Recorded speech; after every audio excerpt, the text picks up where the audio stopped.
Today's focus in understanding characterization is looking at how writers develop a character through what others say about them, and this includes the narrator. Other characters can be a good source of information about another character's personality traits. Just like the people in our world, they can shine a light on who a person really is. However, they can also give you a subjective or biased view. As with any part of literary analysis, you need to be able to make your own judgments based on multiple pieces of evidence. So remember, a biased view is opinions that come from one person and are not necessarily fact. Let's look at some examples of how character is developed through what others say. This example comes from Harry Potter and the Philosopher's Stone, aka the Sorcerer's Stone. "You know how I think they choose people for the Gryffindor team?" said Malfoy a few minutes later as Snape awarded Hufflepuff another penalty for no reason at all. "It's people they feel sorry for. See, there's Potter, who's got no parents. Then there's the Weasleys, who've got no money.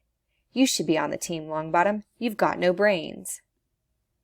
In this quotation, Malfoy shares his opinion that Neville has no brains. However, overwhelming evidence in the novel informs the reader that Malfoy is a bully. We can infer, then, that this tidbit about Neville is a cruel bias rather than a fact. Let's examine a character through the eyes of multiple other characters. As you read, ask yourself, is this biased, meaning is it one person's opinion, or is it an actual fact? This example comes from The Nanny, and this is Virginia's perspective. "Money is a powerful persuader, and I believe my best tactic is to try to use it to get rid of Hannah, even if it bankrupts me. Better to lose everything than to have Hannah in our lives. I have made the payment, and it's her move now.